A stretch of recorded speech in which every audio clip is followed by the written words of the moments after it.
Hello everyone, कैसे हो आप सभी लोग। मैं शिवम राजपूत आप सभी लोगों का तहे दिल से स्वागत करता हूं। तो कैसी चल रही है आप सभी लोगों की तैयारी, और आई होप आप सभी लोग अच्छे होंगे।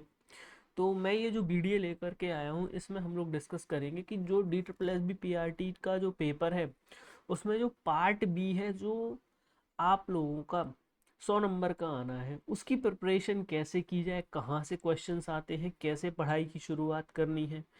तो इसके बारे में हम लोग इस वीडियो में चर्चा करेंगे। तो सभी लोग अंत तक देखिएगा, और ये वीडियो जो है आप लोगों के परीक्षा की तैयारी में बहुत ज़्यादा मददगार होगा। और ये आप लोगों को मैक्सिमम क्वेश्चंस कहाँ से आते हैं D triple S B P R T के पार्ट बी में, इन सभी टॉपिक्स पर हम लोग चर्चा करेंगे। तो चलिए दोस्तों, यहाँ पे शुरू करते हैं कि पहले हम लोगों को पार्ट बी में पढ़ना क्या क्या है। तो जो सबसे पहले आप लोगों को ध्यान रखना है कि जो पार्ट बी है वो आप लोगों का सब्जेक्ट और डोमेन स्पेसिफिक लिखा हुआ है। तो आप जैसे प्राइमरी टीचर हो, तो आप लोगों का दोस्तों यहाँ पे कोई ऐसा सब्जेक्ट नहीं होता है कि आप पेपर में देने जा रहे हो और उसमें आपका सब्जेक्ट हो। जैसे टीजीटी पीजीटी में आपका एक सब्जेक्ट होता है, यहाँ पे आप लोगों का जो सब्जेक्ट होता है वो आप लोगों का जो डीएलएड होता है उसका सिलेबस को एज अ सब्जेक्ट मान करके चला जाता है, और उसी से आप लोगों के क्वेश्चंस आते हैं। और उसमें क्या क्या होता है, उसमें आप लोगों का सीडीपी होती है, चाइल्ड डेवलपमेंट एंड पेडागोजी होती है, टीचिंग मेथडोलॉजीज होती हैं, वो भी किस लेवल के लिए, प्राइमरी लेवल के लिए। इसके साथ साथ जो टीचिंग मेथडोलॉजी के साथ साथ यहाँ पे आप लोगों की सब्जेक्ट की पेडागोजी भी होती है।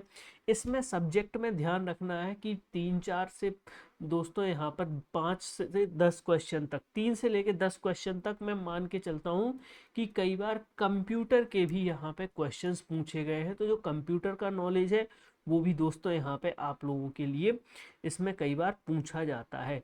और सब्जेक्ट की पेडागोजी में ईवीएस आ जाता है, मैथ्स आ जाता है दोस्तों, साइंस आ जाती है, इंग्लिश की पेडागोजी आ जाती है।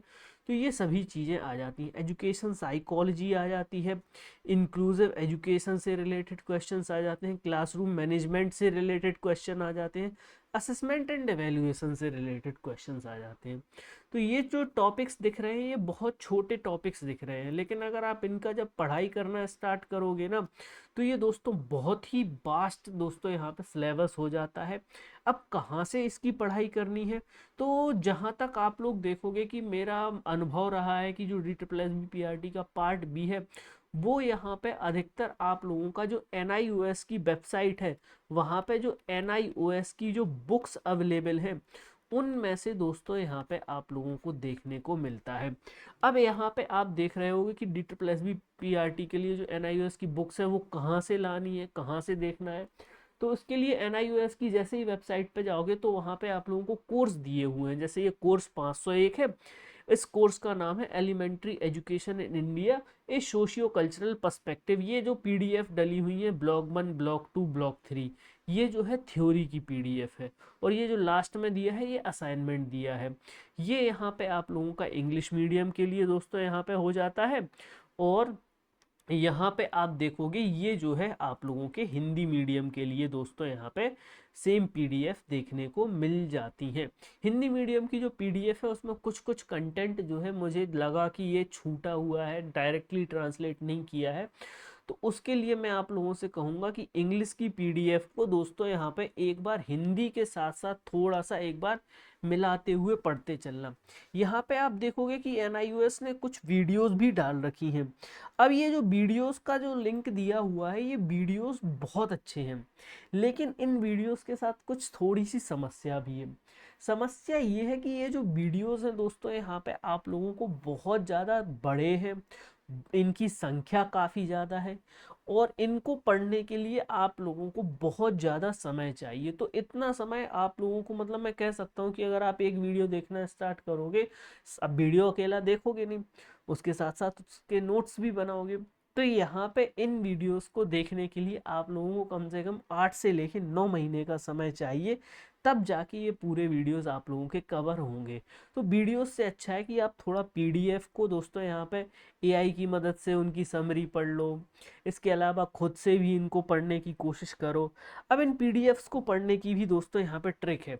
जैसे ट्रिक क्या है कि यहाँ पे आप देखोगे कि ये जो 501 करके दिया है, ऐसे ही आप जाओगे वेबसाइट पे तो यहाँ पे आप लोगों को कई सारे ब्लॉग दिए हुए हैं, जैसे 502 हो गया।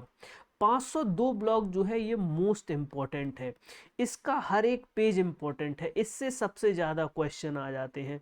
507 नंबर का जो ब्लॉक है ये भी दोस्तों यहाँ पे आप लोगों का इम्पोर्टेंट हो जाता है।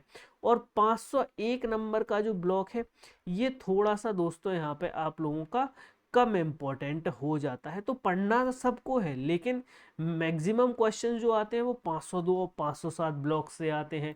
यहाँ पे आप देखो 502 ब्लॉक जो है वो pedagogic process in elementary education का है। यहाँ पे आप देखोगे ये ब्लॉक मैं मानता हूँ कि सबसे बड़ा भी है, सबसे ज़्यादा समय भी इसी में लगता है। क्यों? क्योंकि यहाँ पे आप लोगों के सबसे ज़्यादा क्वेश्चंस हैं, सबसे ज़्यादा दोस्तों यहाँ पे आप लोगों की थ्योरी है जो डिटेल में हम लोगों को जाने की ज़रूरत है। तो 502 ब्लॉक जो है सबसे इम्पोर्टेंट है, 507 ब्लॉक सबसे इम्पोर्टेंट है। तो इस तरह से आप लोगों को, अगर मैं NIOS की बुक्स की बात करूं तो टोटल जो है यहाँ पे आप लोगों के कितने ब्लॉक्स हो जाते हैं, 10 ब्लॉक्स हो जाते हैं। कितने ब्लॉक्स हैं यहाँ पे ऐसे आप लोगों के, जैसे ये जो कोर्स 501 502 दिख रहा है, मैं ब्लॉक लिख रहा हूँ सॉरी, 10 यूनिट्स हो जाती हैं, 10 यूनिट्स हो जाती हैं, जिसमें से जो 502 वाली जो यूनिट है ये वेरी इंपॉर्टेंट है, ठीक है ना। 507 वाला जो दोस्तों यहाँ पे यूनिट है ये आप लोगों का इम्पोर्टेंट है। 1 से लेके दोस्तों यहाँ पर आप लोगों का 1 यूनिट हो गया, ये भी थोड़ा सा दोस्तों यहाँ पे लेस इम्पोर्टेंट हो गया। अब 7 8 और 9 जो दोस्तों यहाँ पे आप लोगों की यूनिट है ये भी दोस्तों यहाँ पे लेस इम्पोर्टेंट है, मतलब इनको आप जल्दी जल्दी पढ़ सकते हो। लेकिन इनके जो फर्स्ट 2 पेजेस जो होते हैं ये सबसे ज़्यादा इम्पोर्टेंट होते हैं। क्यों? क्योंकि यहाँ पे DSSB-PRT का जो पार्ट भी होता है ना, ये 7 8 9 यूनिट जो हुई, इनसे दोस्तों यहाँ पे आप लोगों के पहले और दूसरे पेजेस से जो क्वेश्चंस होते हैं वो डायरेक्टली उठ करके आ जाते हैं। तो इनसे दोस्तों यहाँ पे आप लोगों को खासा ध्यान रखना है कि यहाँ की पहले 2 पेजेस की तो लाइन बाय लाइन पढ़ के ही जाना है। आगे के जो पेजेस होते हैं उनको थोड़ा सा आप कम कम दोस्तों यहाँ पे इम्पोर्टेंट मानते हुए चल सकते हो, लेकिन जो पहले 2 पेजेस हैं वो बहुत इंपॉर्टेंट हो जाते हैं। सेम गोज विद 10 ब्लॉक, जो 10 यूनिट है वो भी इतनी ज़्यादा इम्पोर्टेंट नहीं है। तो यहाँ पे हमने 1 2, ठीक है, सॉरी 7 वाली तो इम्पोर्टेंट थी, ठीक है ना, 8 9 10 जो है वो लेस इम्पोर्टेंट हो जाती है। अब बचती है आप लोगों की कौन सी, थर्ड और फोर्थ। ये भी दोस्तों यहाँ पे आप लोगों की इम्पोर्टेंट की श्रेणी में रखूँगा, क्योंकि इससे भी क्वेश्चंस जो है काफ़ी ज़्यादा बनते हैं। जो थर्ड यूनिट है वो आप लोगों की लैंग्वेज लर्निंग से रिलेटेड है, और जो फोर्थ यूनिट है तो दोस्तों वो मैथ से रिलेटेड है, मैथ की पेडागोजी से। तो मतलब क्वेश्चंस आते हैं बट थोड़े से कम आते हैं, है ना, पेडागोजी पार्ट में ज़्यादा आ जाते हैं। और जो फिफ्थ यूनिट है वो दोस्तों यहाँ पे आप सभी लोगों को ध्यान रखना है, वो EVS की पेडागोजी से रिलेटेड है। तो उसको भी हम लोग थोड़ा सा इम्पोर्टेंट मान करके चलेंगे। तो इस तरह से आप लोगों को ये जो 2 यूनिट है 502 और 507, इनको बहुत डिटेल में पढ़ना है, एक एक लाइन पढ़ के चलना है, एक एक थ्योरी को पढ़ के चलना है, एक एक थ्योरी को दोस्तों यहाँ पे डिटेल में समझना है, एक एक थ्योरी के बारे में आप लोगों को अच्छे से नोट्स बनाते हुए चलना है। सेम गोज विद दोस्तों यहाँ पे 506 को भी हम लोग इम्पोर्टेंट मानेंगे, क्योंकि यहाँ पे ये इंक्लूसिव एजुकेशन से रिलेटेड है। ये जो है थोड़ी सी छोटी है, लेकिन इसमें हम लोगों को पूरा पढ़ते हुए चलना है। तो ये जो है दोस्तों यहाँ पे 502 507 506, ये जो है 503 और 504। 504 मतलब 504 और 5 को थोड़ा सा मैं लेस इम्पोर्टेंट में ही रखना चाहूँगा। क्यों? क्योंकि ये लैंग्वेज की पेडागोजी में, ठीक है ना, आ जाती है। तो क्या है, बर्डन थोड़ा सा आप लोगों का कम हो, इस तरह से मैंने ये स्ट्रेटजी बनाई हुई है कि 503 को रख लेते हैं अपन इम्पोर्टेंट में, और इसके अलावा जो 4 हुआ और 5 हुआ। इसको थोड़ा सा लेस इम्पोर्टेंट में रख लोगे तो इतना कुछ अपन को दिक्कत नहीं होगी। बस इनका अपन को क्या क्या ख्याल रखना है, हर यूनिट के पहले 2 पेजेस को हमें बहुत ज़्यादा डिटेल में पढ़ना है, बहुत ज़्यादा अच्छे से पढ़ना है। बाकी पेजेस को थोड़ा सा स्पीड बढ़ा के पढ़ना है कि कुछ छूटे भी ना और थोड़ा सा समझ में भी आता जाए। नोट्स हमें इतना डिटेल में नहीं बनाने हैं बस। लेकिन जो यहाँ पे ये जो ब्लॉक्स लिखे हुए हैं 502, 503, 507, 506, इनको हमें बहुत डिटेल में जाना है, बहुत डिटेल में पढ़ना है, बहुत डिटेल में इन पर हमें नोट्स बनाते हुए चलना है। इतनी चीज़ें क्लियर है। अब इनके अलावा भी दोस्तों यहाँ पे कई सारी चीज़ें ऐसी हैं जो आप लोगों के एग्ज़ाम के पर्सपेक्टिव से नई है, लेकिन हमें दोस्तों यहाँ पे इनको पढ़ते हुए और समझते हुए चलने की ज़रूरत है। तो वो चीज़ें मैं क्या क्या कहूँगा, सबसे पहले तो आप लोगों को कुछ चीज़ों में यहाँ पे ध्यान रखना है कि एनसी जो आप लोगों के एनआईयूएस के नोट्स हैं, इनके अलावा आप लोगों को क्या क्या चीज़ें कवर करनी है। इसके अलावा आप लोगों को एनईपी 2020 को पूरा कवर करना है। जो आप लोगों के एनसीएफ आए हुए हैं जो 2022 में आप लोगों का स्कूल एजुकेशन के लिए दोस्तों यहाँ पे आप लोगों का आया था, इसको दोस्तों यहाँ पे हमें कवर करते हुए चलना है। क्यों? क्योंकि ये जो क्वेश्चन जो है अब नए आए हुए हैं, ये 2 टॉपिक नए हैं तो इनसे भी बन सकते हैं। इसके अलावा दोस्तों यहाँ पे हमें सबसे इम्पोर्टेंट चीज़ जो हो जाती है, प्रीवियस ईयर क्वेश्चंस।